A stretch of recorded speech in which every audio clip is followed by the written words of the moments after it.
वक्रतुण्डमहाकाय सूर्यकोटिसमप्रभ निर्विघ्नं कुरु मे देव सर्वकार्येषु सर्वदा। जब रात होती है तो हम एक दिया जला लेते हैं और उसी रोशनी में खुद को महफूज समझते हैं, मगर उस रोशनी के करीब जो अंधेरा है वो अपने अंदर बहुत सारी कहानियां समेटे हुए है और इन्हीं कहानियों को आपको लेकर आता है रात के अंधेरे में।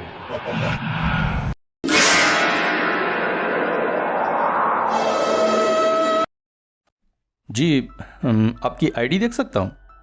क्यों नहीं? हाँ, आईडी क्यों, आप मेरा पूरा पेपर देख लीजिए। अरे नहीं नहीं, बस आपका नाम कंफर्म करना था मिस काम्या। मैं किसी गलत को तो पिक नहीं कर ले रहा हूँ, बस इसीलिए। आप बैठिए। काम्या कार में बैठ गई। आज उसे बिलासपुर मंडला मार्ग पर बस एक गांव में जाना था। गांव का नाम ही अजीब था, धुंध। धुंध के नाम पर भी किसी गांव का नाम हो सकता है, आश्चर्यजनक है। वो हॉस्पिटल में नर्स का काम करती है। आज उसे मिस्टर एल्विन डिकोस्टा के साथ उनके घर जाना था। एल्विन ने कार स्टार्ट करते हुए कहा,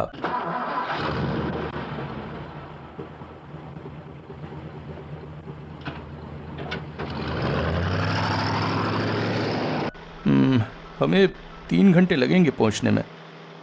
आप चाहें तो सो जा सकती हैं, वैसे भी ट्रेन की यात्रा से थक गए होंगे। नहीं, मैं उतनी थकी नहीं हूँ और ज़रूरत होगी तो मैं सो जाऊंगी। वैसे भी यहाँ का ये जंगल का वातावरण मुझे बहुत अच्छा लग रहा है। देखते हुए आंखें भर लेना चाहती हूँ। कार चल पड़ी थी। कार ड्राइव करते हुए ही अचानक डिकोस्टा बोले, वैसे इस जंगल की यात्रा में कोई भी ऐसा नहीं है आज तक जो इसे पूरा देख पाया हो। क्या? डिकोस्टा की बात सुनकर चौंक उठी थी काम्या। कहना क्या चाह रहे हैं आप? कुछ नहीं, बस आपके साथ थोड़ा मजाक कर रहा था।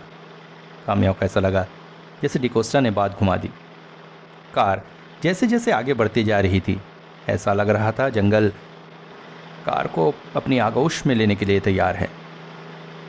रोड के चारों ओर के पेड़ बहुत सक्रिय से होते जा रहे थे और थोड़ी देर में ऊपर से भी पेड़ों ने ऐसा छाया डाल दिया कि दिन के इस समय भी शाम का एहसास हो रहा था। ऊपर से आसपास फैली हुई धुंध और कोहरे की परत वातावरण को बहुत ही अजीब सा बना दे रही थी। काम्या के लिए ये इस तरह का पहला सफर था। तभी अचानक कार झटके से रुक गई।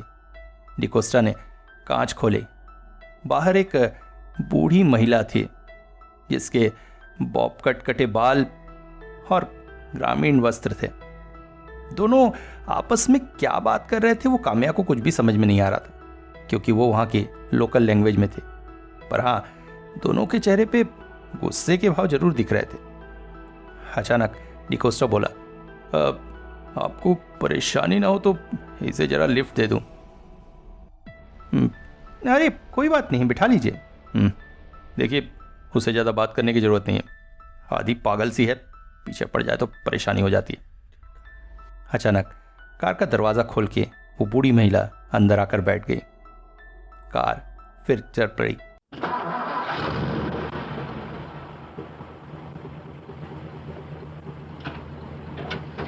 मगर इस बार कार की रफ्तार बहुत तेज थी। ऐसा लग रहा था जैसे डिकोस्टा जल्द से जल्द उस महिला के गंतव्य तक पहुंचना चाह रहे हों। काम्या ने देखा महिला के होंठों पर एक अजीब सी हंसी थी। जब से कार में वो बैठी थी तब से वहाँ की स्थानीय भाषा में न जाने क्या क्या बड़बड़ाई चली जा रही थी, जो काम्या को बिल्कुल भी समझ में नहीं आ रहा था। उसने महिला की तरफ से नज़र हटाकर बाहर देखना शुरू किया। फिर से वही जंगल, वही धुंध। अचानक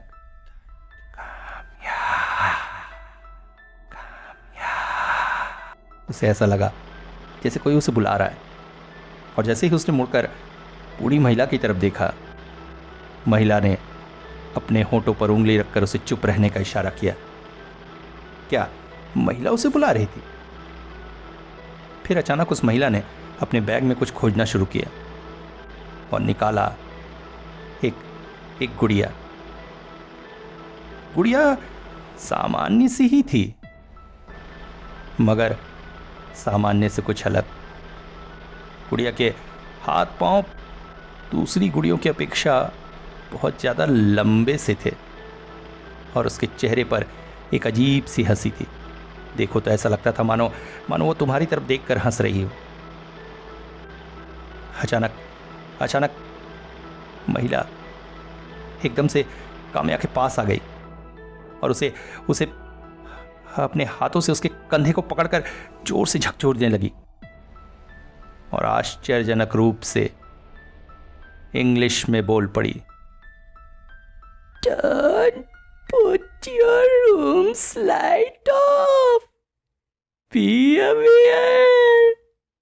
Otherwise she will come." अचानक कार झटके से रुक गई। डिकोस्टा कार से उतरे और पीछे का गेट खोलते उस महिला को जोर लगाकर कार से बाहर निकालने लगे। दोनों के बीच फिर स्थानीय भाषा में कुछ बातें होने लगी। क्या मैं समझ गई इस बार ये बातें सामान्य बातें नहीं अपितु गाली गलौज हो रही है। डिकोस्टा उस महिला को कार से बाहर उतारकर कार का दरवाजा बंद कर दिया और फिर सामने आकर बैठ गए। मेरी ही गलती है, इसे बैठाना ही नहीं चाहिए था। डिकोस्टा कार चालू कर ही रहे थे कि अचानक महिला जैसे कार की खिड़की पर कूद पड़ी और धुंध से भीगे कांच पर कुछ लिखने लगी। फिर कार द्रुत गति से दौड़ पड़ी। काम्या ने पीछे मुड़कर देखा, जंगल के उस रास्ते पर महिला अब भी खड़ी थी, हाथों में गुड़िया हिलाती हुई स्थानीय भाषा में कुछ बोल रही थी। कार की तेज रफ्तार में धीरे धीरे उसकी आकृति छोटी होते होते गायब हो गई। तभी काम्या की नजर पड़ी कांच पर जिसमें उस महिला ने कुछ लिखा था और आश्चर्यजनक तौर पर वहां इंग्लिश में लिखा हुआ था, डेजी।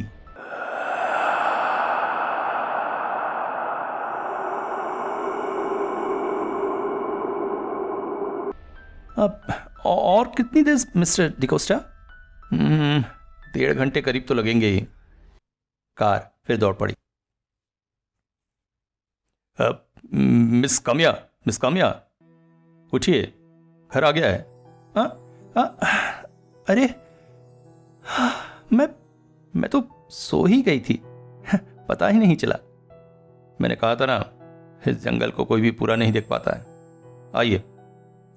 कार से निकलकर चौंक पड़ी थी काम्या। इस वक्त घड़ी में दिन के 11:30 बज रहे थे, मगर आस पास ऐसा सन्नाटा पसरा था जैसे रात के 11:30 बज रहे हों। अचानक काम्या बोली, अरे बाप रे, आप लोग इस जगह रहते कैसे हैं? यहां तो आदमी की जात भी दिखाई नहीं दे रही है, वो भी दिन के 11:30 बजे। रात को क्या हाल होता होगा? असली में ये जंगल में बसा हुआ हमारा गांव है। यहाँ घरों की तादाद कम नहीं है, मगर सारे घर दूर दूर हैं। इस वजह से रात को हम लोग निकलने में थोड़ा संयम ही करते हैं और अकेले तो बिल्कुल भी नहीं निकलते। जंगल में जंतु जानवरों के अलावा और भी तो बहुत कुछ रहते हैं ना। क्या कहती हैं? चौंक पड़ी थी काम्या। पतली पगडंडी जैसी रास्ते से चलते हुए दोनों एक आलीशान घर के सामने पहुंचे। घर के दरवाजे के पास लिखा हुआ था, डिकोस्टा मेंशन। आइए। घर के बड़े से महाराजा दरवाजे को खोलते हुए वो व्यक्ति अंदर गया। अंदर बड़े से बरामदे में व्हील चेयर पर एक महिला बैठी थी, रोजी डिकोस्टा। यही डिकोस्टा की पत्नी थी। असली में पिछले दिनों एक दुर्घटना के चलते महिला का शरीर का निचला हिस्सा पूरी तरह से निस्तेज हो गया था। इसी की देखभाल के लिए काम्या यहाँ आई थी। उनका खाना पीना और विभिन्न तरह के काम उसे करने थे और उनकी देखभाल कर उसे मालिश करना था ताकि उनके पैरों में फिर से जान आ सके। सामने 2 छोटे बच्चे खड़े थे, हेक्टर और एनी। दोनों ही मिस्टर डिकोस्टा के बच्चे थे। दोनों और उसके साथ साथ रोजी भी काम्या से उतना बात नहीं किए। काम्या थोड़ी आश्चर्यचकित हुई। खैर, बेचारी महिला मानसिक रूप से परेशान है। कमरे के दूसरे फ्लोर पर काम्या का कमरा था। यहां पर 2 कमरे थे, एक कमरा काम्या का और दूसरा दोनों बच्चों का। कमरा एक व्यक्ति के लिए काफी बड़ा सा था। खाट, चेयर, टेबल, अलमारी सभी कुछ थी। काम्या को अच्छा ही लगा। अभी वो अपना सामान जमा ही रही थी कि अचानक दरवाजे पर आवाज आई, मैं कम इन? मुड़कर देखा तो एनी थी। एनी को देखकर उसे पहले ही लगा था बच्ची बहुत हंसमुख और मिलनसार स्वभाव की होगी, मगर घर वालों के डर से जरा सहमी से रहती है। आओ ना, आपको मैं स्वीट हार्ट बुलाऊं? इतना प्यारा सा नाम। आओ बैठो। अच्छा स्वीट हार्ट, आप मेरे साथ आइस पाइस खेलेंगी? बिल्कुल, मगर तुम्हारी मम्मी जब सो जाएगी तब। बाकी समय तो मुझे तुम्हारी मम्मी की देखभाल करनी है ना। मम्मी की बात सुनकर बच्ची के चेहरे पर थोड़े से विषाद के लक्षण आ गए, जैसे जैसे मम्मी की तबीयत खराब वो मान नहीं रही हो। अच्छा, इतने बड़े से घर में तुम 4 लोग रहते हो, तुम्हें अजीब सा नहीं लगता? 4 लोग कहां, हम तो 12 लोग हैं और अब तुम्हारे आने से 13 हो गए। क्या 12 लोग? मगर मिस्टर डिकोस्टा ने तो बताया था। एनी, तुम्हें मामा ने कहा था ना ज्यादा बात नहीं करने, चलो यहां से। दरवाजे पर हेक्टर खड़ा था। अच्छा स्वीटहार्ट, आती हूं। एनी दौड़कर कमरे से बाहर चली गई। हेक्टर बोला, आप उसकी बातों का ध्यान मत दीजिए, वो ऐसे ही फालतू का बकते रहती है। फिर वो सब चले गए। कमरे में बाकी सब कुछ तो ठीक था, मगर एक बात काम्या को बहुत अजीब लगी। कमरे के दरवाजे खिड़कियां बहुत ऊंचे ऊंचे थे, जैसे जैसे सीलिंग को छू रहे हों। शाम को काम्या डायरी लिखने बैठी। आज दिन भर जो कुछ हुआ था उसे डायरी में सजो देना चाहती थी। वैसे रोज की ही उसकी आदत थी।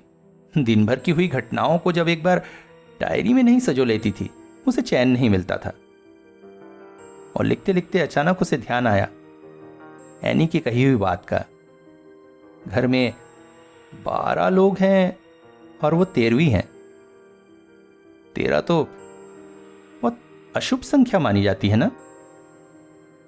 अभी वो ये लिख ही रही थी कि अचानक एक आवाज से उसका ध्यान टूटा।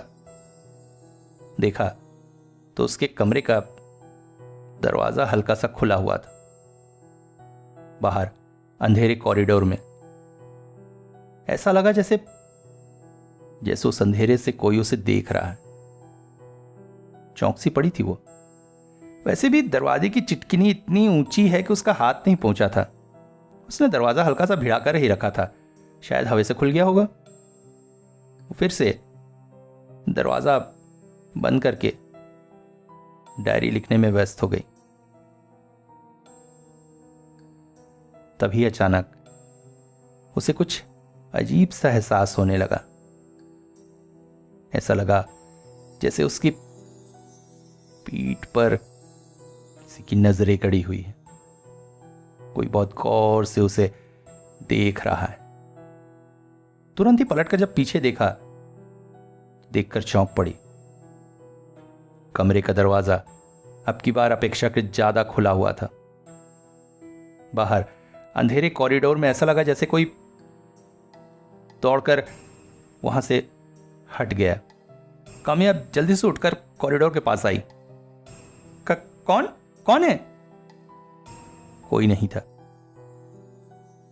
वो वापस मुड़कर जाने ही वाली थी कि अचानक, अरे एनी, तुम? एनी चुपचाप उस अंधेरे कोने में खड़ी थी। मुझे लगा आपको बता देना चाहिए, इसलिए मैं आ गई। आओ अंदर आओ। एनी अंदर नहीं आई। अभी तो दरवाजे की चौखट पर खड़ी रही और बोल पड़ी, पापा कहते हैं ये सब मेरी वजह से चालू हुआ है, पर मुझे तो कुछ नहीं समझ में आता।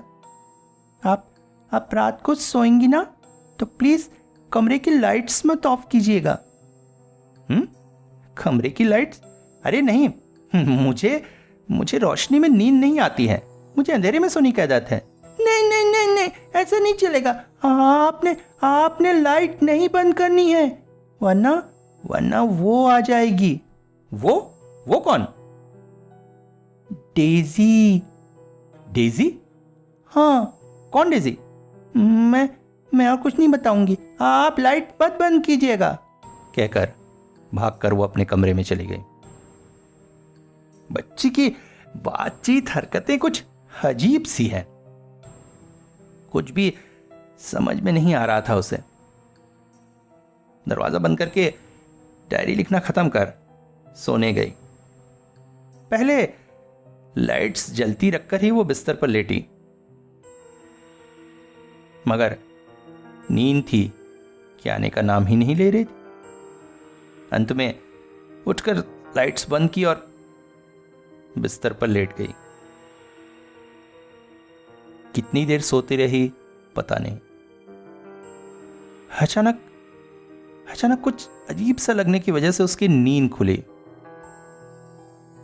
और उस अंधेरे कमरे में उसने एक अजीब सी बात महसूस की।